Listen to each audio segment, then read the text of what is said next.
बच्चों, आज का जो टॉपिक होगा वो है अलंकार।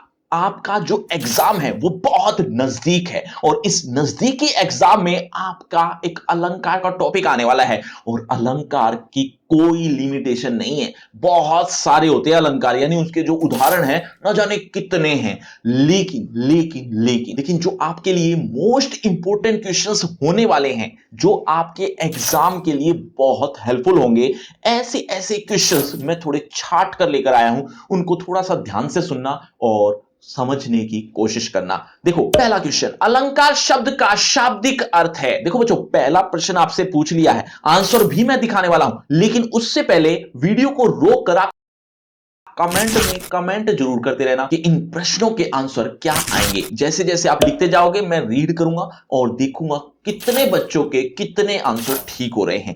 आपको भी अपना लेवल पता चलेगा कि हम किस लेवल के विद्यार्थी हैं या किस लेवल की हमने रिवीजन करी है।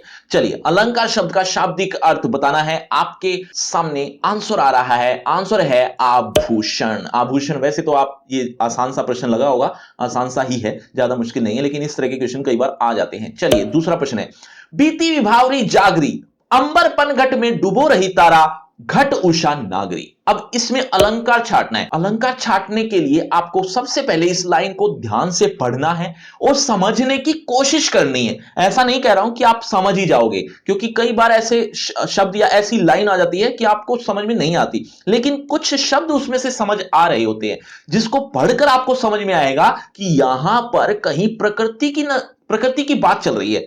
कि वो तारा घट में उषा नागरी यानी सुबह के नगरी में वो डूब रही है या डुबो रही है, इस तरह की बात चल रही है ना। तो जब प्रकृति का हिस्सा कुछ इंसान के क्रियाकलाप करने लग जाए, वहां पर मानवीकरण अलंकार होता है ना। इस तरह से आप समझ सकते हो। चलिए अगले प्रश्न की तरफ। वैसे मैंने ट्रिक्स भी बता रखी हैं, ट्रिक्स को भी फॉलो करोगे तो काफी बेहतर रहेगा, उसके लिए आपको वीडियो जरूर देखनी है।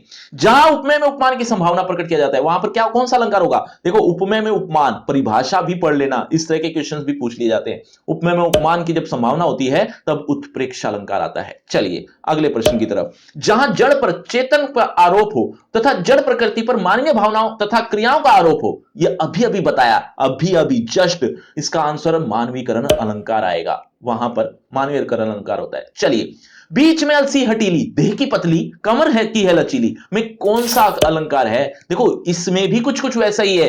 अलसी है, अलसी का पौधा होता है जो हट हट कर बैठी है, देह की पतली है, कमर लचीली है। देखो, ये इंसान के काम है ना। और कर कौन रहा है? अलसी, अलसी का पौधा यानी प्रकृति। प्रकृति की जो कोई चीज मनुष्य के क्रियाकलाप करने लगे तो ऑब्वियस बात है ना, मानवीकरण अलंकार है। चलिए अगले प्रश्न की तरफ। चरण कमल बंदो हरिराई, में कौन सा अलंकार है? अब ध्यान से देखो, चरण कमल, इसको पढ़कर, इसको समझकर थोड़ा थोड़ा समझ में आया कि यहां रूपी शब्द आ सकता है, चरण रूपी कमल। तो चरण रूपी कमल जब आ जाता है, यानी रूपी शब्द जब आ जाता है, तो वहां पर 100% रूपक अलंकार है। और इस बार आपका रूपक अलंकार भी आएगा। आप कह रहे होंगे कि सर आपने वीडियो तो बनाई नहीं। बना रखी है बच्चों, रूपक अलंकार की भी बना रखी है। दरअसल हुआ क्या है, पिछली बार आपके रूपक अलंकार नहीं था, इस बार रूपक अलंकार ऐड हो गया, इवन उपमा अलंकार भी ऐड हो गया। तो दो अलंकार ऐड हुए हैं जो कि पिछली बार नहीं थे, लेकिन पिछली बार थे, वो 9th क्लास में थे। तो 9th क्लास के 4 अलंकार और 10th क्लास के 4 अलंकार, इस तरह से 4 अलंकार विभाजित थे। लेकिन इस बार 2 अलंकार ऐड करने पर हुआ क्या कि अब जो 10th अलंकार के ऊपर जो वीडियो है वो तो आप देख ही चुके हो, देख भी रहे होंगे और देख भी लोगे। लेकिन इन केस अगर आपको ये रूपक अलंकार नहीं मिल रहा तो 9th क्लास के अलंकार पर वीडियो देख लो, उसमें मैंने बता रखा है, बात वही है, सब कुछ वही है, ट्रिक वही रहेगी जो मैंने वीडियो में समझाई है। तो वो जरूर देख लेना, लिंक डिस्क्रिप्शन बॉक्स में दे दूंगा, फ्री क्रैश कोर्स के नाम से। फ्री क्रैश कोर्स का लिंक है, उसमें आपको मिल जाएगा। 9th क्लास के ऊपर सर्च करोगे 9th क्लास अलंकार हिंदी अध्यापक, तब भी आपको मिल जाएंगे। तो ये भी जरूर देख लेना। चलिए, दोनों अलंकार आपको उसी में मिल जाएंगे, उपमा अलंकार भी और रूपक भी। नील गगन सा शांत हृदय सा सो रहा, देखो ध्यान से समझो, ट्रिक बताई थी मैंने, सा से सी, ये बताया था ना, किसमें आते हैं? उपमा अलंकार में, इसीलिए यहां उपमा अलंकार। चलिए, आगे नदियां पड़ी अपार, घोड़ा कैसे उतरे पार, राणा ने सोचा इस पार, तब तक था चेतक उस पार। ये उदाहरण तो ना जाने कितनी बार आता है, हर बार आता है। जब भी अतिशयोक्ति अलंकार का जिक्र हो, अतिशयोक्ति अलंकार का यही उदाहरण रखा हुआ मिल जाता है। चलिए आगे बढ़ते हैं। मेघ आए बड़े बंठन के संवर के, ये उदाहरण भी बहुत बार मिलता है। क्या आंसर आएगा कमेंट में जरूर बताओ। वीडियो को रोक लो, मैं तो आंसर लगातार बता रहा हूं, लेकिन आप वीडियो को रोककर जवाब देते रहो, आपको अपने लेवल के बारे में भी पता चलेगा और मुझे भी पता चलेगा।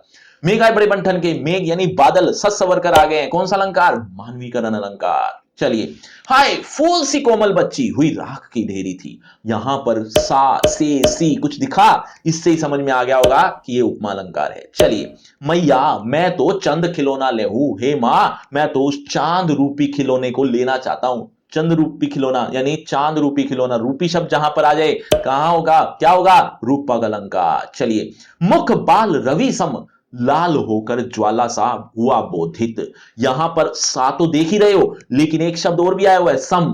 तो सम और सा दोनों ही उपमा अलंकार के क्या है?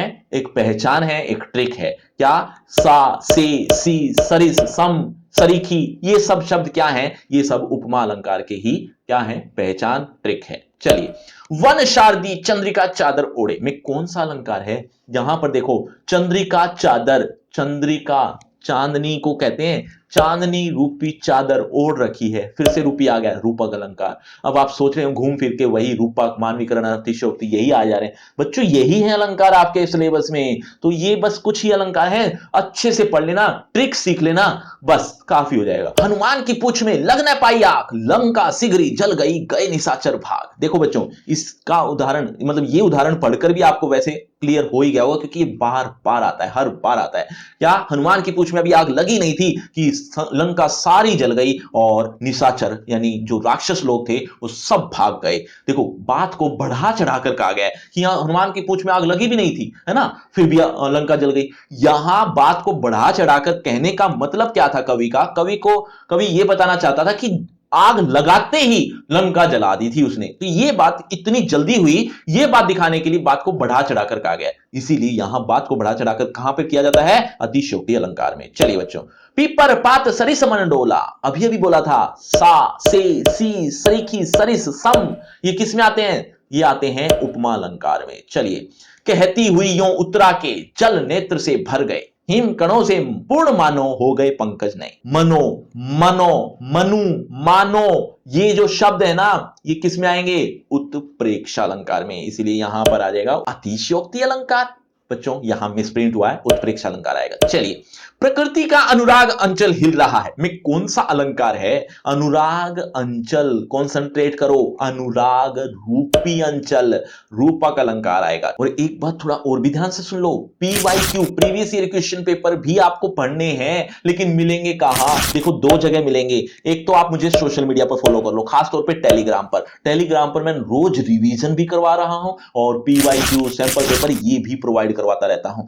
लेकिन लेकिन लेकिन साथ ही साथ एक लिंक दिया है डिस्क्रिप्शन बॉक्स में फ्री क्रैश कोर्स के नाम से, जिसमें आपको A to Z सिलेबस एक ही पेज पर देखने को मिल जाएगा। आपको कहीं भटकने की जरूरत नहीं पड़ेगी। उसमें आपको सारे इंपॉर्टेंट क्वेश्चंस, सारे इंपॉर्टेंट टॉपिक्स, सब कुछ मिल जाएगा एक ही पेज पर, कहीं भी भटकने की जरूरत नहीं पड़ेगी। इसीलिए बार बार कहता हूं कि उस लिंक को जरूर देख लेना। और अगर आपको मुझसे पर्सनल बातचीत करनी है तो सभी सोशल मीडिया के लिंक डिस्क्रिप्शन बॉक्स में आ जाइए, बातचीत करते हैं। शुक्रिया, धन्यवाद।